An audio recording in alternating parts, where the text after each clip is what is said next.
কেমিস্ট্রিতে এ plus পাওয়ার সবচেয়ে বড় secret কি জানো? পর্যায় সারণী বোঝা মাত্র 10 মিনিটে পুরো বিষয়টা পরিষ্কার হয়ে যাবে। এই ভিডিওতে আমরা যা শিখব: 1. পর্যায় সারণী পটভূমি। 2. পর্যায় সারণী বৈশিষ্ট্য। 3. মৌলের অবস্থান নির্ণয়। 4. পর্যায় সারণীর ত্রুটি। পর্যায় সারণীর পটভূমি। পর্যায় সারণী শুধু কিছু মৌলের অবস্থানের তালিকা নয়, এটি মহাবিশ্বের গঠন, পদার্থের প্রকৃতি এবং রাসায়নিক ধর্মের একটি মহান মানচিত্র। এর বিকাশের ইতিহাস বিজ্ঞান জগতের অন্যতম শ্রেষ্ঠ অর্জনের গল্প। 1. পর্যায় সারণী গঠনের আদি প্রচেষ্টা। রাসায়নিক মৌলগুলোকে সুশৃঙ্খলভাবে সাজানোর চেষ্টা শুরু হয় অষ্টাদশক থেকে। সাজানো কাজে গুরুত্বপূর্ণ অবদান রাখে বিজ্ঞানী লাভেসিয়ে। প্রথমে তিনি মৌলগুলোকে ধাতু ও অধাতু দুই ভাগে বিভক্ত করে এই দুই ভাগ শ্রেণীবদ্ধ করেন।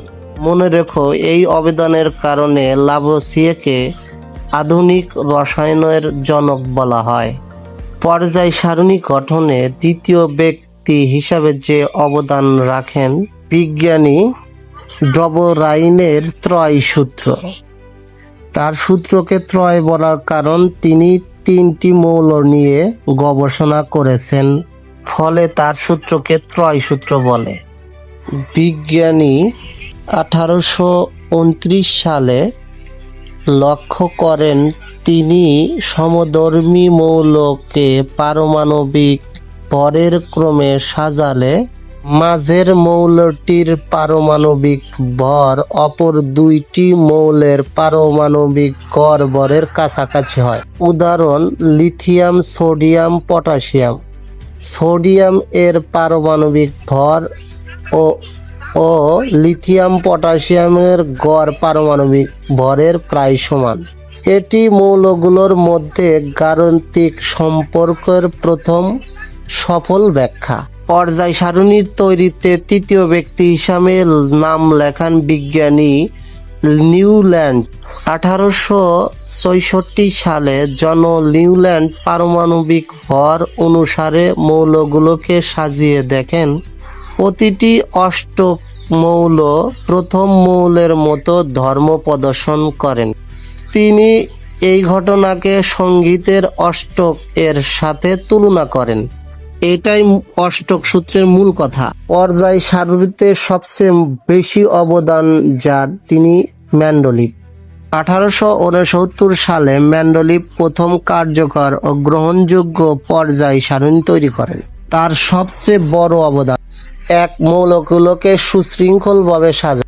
2. অজানা মৌলের জন্য খালি জায়গা রাখেন। সেই অজানা মৌলগুলোর ধর্মের ভবিষ্যদ্বাণী করেন। আশ্চর্যের বিষয়, তার বাণীর সাথে সবকিছু মিলে যায়। পর্যায় সারণী তৈরিতে সর্বশেষ যিনি ভূমিকা পালন করেন বিজ্ঞানী মুসলে। 1913 সালে মুসলে দেখেন মৌলের ধর্মের ভিত্তি পারমাণবিক ভর নয়, মৌলের ধর্মের ভিত্তি পারমাণবিক সংখ্যা। তখনই বর্তমান আধুনিক পর্যায় সারণীর জন্ম হয়। এজন্যই তিনি পর্যায় সারণীর আবিষ্কারক। পর্যায় সারণী বৈশিষ্ট্য। পর্যায় সারণী এমনই একটি বৈজ্ঞানিক মানচিত্র যেখানে সকল মৌলকে পারমাণবিক সংখ্যা অনুযায়ী সুশৃঙ্খলভাবে সাজানো হয়। এর মাধ্যমে মৌলের ধর্ম, অবস্থান ও রাসায়নিক আচরণ সহজেই বোঝা যায়। সাজানোর নিয়ম: পর্যায় সারণীর মৌলগুলোকে তাদের পারমাণবিক সংখ্যা অনুযায়ী ছোট থেকে বড় ক্রমে সাজানো হয়েছে, যেমন হাইড্রোজেন, হিলিয়াম, লিথিয়াম, বেরিলিয়াম। মূল কথা: পারমাণবিক সংখ্যা যত বাড়বে মৌলের অবস্থান তত সামনে যাবে। 2. সারি বা পর্যায়। পর্যায় সারণীতে বাম থেকে ডানে থাকা 7টি আনুভূমিক সারিকেই পর্যায় বলে। বৈশিষ্ট্য: 1. মোট 7টি পর্যায় আছে। 2. একটি পর্যায়ে বাম থেকে ডানে গেলে মৌলের ধর্ম ধীরে ধীরে পরিবর্তিত হয়। 3. কলাম বা গ্রুপ। উপর থেকে খাড়া 18টি খাড়া কলামকে গ্রুপ বলে। বৈশিষ্ট্য: মোট 18টি গ্রুপ আছে। 2. একই গ্রুপের মৌলগুলো বহিস্থ ইলেকট্রন সংখ্যা সমান, তাই এদের রাসায়নিক ধর্ম প্রায় একই হয়। 4. ইলেকট্রন বিন্যাসের ভূমিকা। কোনো মৌলের সবচেয়ে বাইরের স্তরে কয়টি ইলেকট্রন আছে তা থেকেই তার রাসায়নিক ধর্ম নির্ধারণ করা যায়। গুরুত্বপূর্ণ বিষয়: 1. বহিস্থ ইলেকট্রন যত সহজে আদান প্রদান হবে মৌল তত বেশি ক্রিয়াশীল হবে। অবস্থান অনুযায়ী মৌলের ভাগ। বামে ধাতুর রাজত্ব। এখানে অধিকাংশ ধাতু থাকে। উদাহরণ: সোডিয়াম, ম্যাগনেসিয়াম, লোহা। বৈশিষ্ট্য: 1. তাপ ও বিদ্যুৎ সুপরিবাহী। 2. ইলেকট্রন ত্যাগ করতে পছন্দ করে। ডানের দিকে থাকে অধাতু ও গ্যাস। এখানে অধিকাংশ অধাতু ও গ্যাসের মৌল থাকে। উদাহরণ: অক্সিজেন, নাইট্রোজেন, ক্লোরিন। বৈশিষ্ট্য: ইলেকট্রন গ্রহণ করতে পছন্দ করে। 18 নং গ্রুপ নিষ্ক্রিয় গ্যাস। এই গ্রুপের মৌলগুলো নিষ্ক্রিয় গ্যাস বা নোবেল গ্যাস নামে পরিচিত। উদাহরণ: হিলিয়াম, নিয়ন, আর্গন। বৈশিষ্ট্য: খুবই স্থিতিশীল। বৈশিষ্ট্যগুলো সহজে মনে রাখার টেকনিক। পারমাণবিক সংখ্যা মৌলের অবস্থা নির্ধারণ করে। 7টি পর্যায় ও 18টি গ্রুপ। একই গ্রুপের রাসায়নিক ধর্মসমূহ একই হয়ে থাকে। মৌলের অবস্থান: বামে ধাতু, ডানে অধাতু, শেষে থাকে নিষ্ক্রিয় গ্যাস। ইলেকট্রন বিন্যাস থেকে পর্যায় সারণীর মৌলের অবস্থান নির্ণয়। মৌলের অবস্থান বলতে কি বোঝায়? কোনো মৌল পর্যায় সারণীর কোন পর্যায়ের, কোন গ্রুপের, কোন ব্লকে আছে সেটাই হলো তার অবস্থান। 1. পর্যায় সংখ্যা নির্ণয়।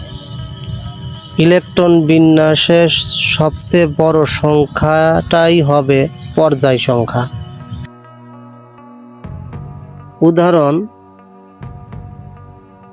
1s2, 2s2, 2p6, 3s2, 3p5। এখানে সংখ্যা 1, 2, 3 এর সবচেয়ে বড় সংখ্যা হলো 3, তাই মৌলটির তৃতীয় পর্যায়ে অবস্থিত। ব্লক নির্ণয়ের নিয়ম। ইলেকট্রন বিন্যাসের শেষ অংশে যে অক্ষর SPDF থাকবে সেটাই হবে ব্লক। উদাহরণ: 1s2, 2s2, 2p6, 3s2, 3p5। শেষ অক্ষর পি, তাই পি ব্লকের মৌল। গ্রুপ নির্ণয়। মৌলের সর্বশেষ কক্ষে 1 অথবা 2টি ইলেকট্রন থাকলে গ্রুপ সংখ্যা 1 অথবা 2 হবে, কিন্তু সর্বশেষ কক্ষে যদি 2 এর অধিক হয় ওই সংখ্যার সাথে 10 যোগ করে গ্রুপ সংখ্যা করতে হবে। উদাহরণ: 1s2, 2s2, 2p6, 3s1। শেষ অক্ষরে ইলেকট্রন আছে একটি, গ্রুপ সংখ্যা 1। দ্বিতীয় উদাহরণ গ্রুপের নির্ণয়ের ক্ষেত্রে 1s2, 2s2, 2p6, 3s2, 3p5। এখানে 3s2, এখানে 2টি ইলেকট্রন, 3p5 ফার্স্ট ইলেকট্রন, 2 আর 5 যোগ করলে 7, 7-এর সাথে 10 যোগ করলে হয় গ্রুপ সংখ্যা 10, গ্রুপ সংখ্যা তাই 17। সহজে মনে রাখার জন্য শর্টকাট হলো সবচেয়ে বড় সংখ্যা পর্যায়, শেষ অক্ষর ব্লক, বহিস্থ ইলেকট্রন হলো গ্রুপ। 3টি কথা মনে রাখলেই সহজেই পারবে। আধুনিক পর্যায় সারণে এখনো কিছু ব্যতিক্রমী রয়েছে। 1. হাইড্রোজেনের ব্যতিক্রম। হাইড্রোজেন 1 নম্বর গ্রুপে অবস্থান করলেও এটি ধাতু নয়। এটি একটি ইলেকট্রন ত্যাগ করে H আয়নে পরিণত হয়, আবার একটি ইলেকট্রন গ্রহণ করে H মাইনাস আয়নে গঠন করে। তাই এর ধর্ম গ্রুপ 1 ও গ্রুপ 17 উভয়ের সাথে মিল পাওয়া যায়। হিলিয়ামের অবস্থা। ইলেকট্রন বিন্যাস অনুযায়ী হিলিয়াম S ব্লকের মৌল, কিন্তু রাসায়নিক ধর্মে এটি নিষ্ক্রিয় গ্যাস। তাই এটিকে 18 নং গ্রুপে রাখা হয়েছে। সর্বশেষ যে ত্রুটি পরিলক্ষিত হয় অ্যাক্টিনাইড ও ল্যান্টানাইড সিরিজের অবস্থান। এই মৌলগুলো পর্যায় সারণীর 6ষ্ঠ ও 7ম পর্যায়ের অংশ। স্থান সংকলনের জন্য মূল পর্যায় সারণীর নিচে স্থান দেওয়া হয়েছে। এটা একটি ত্রুটি পর্যায় সারণীর এখনো।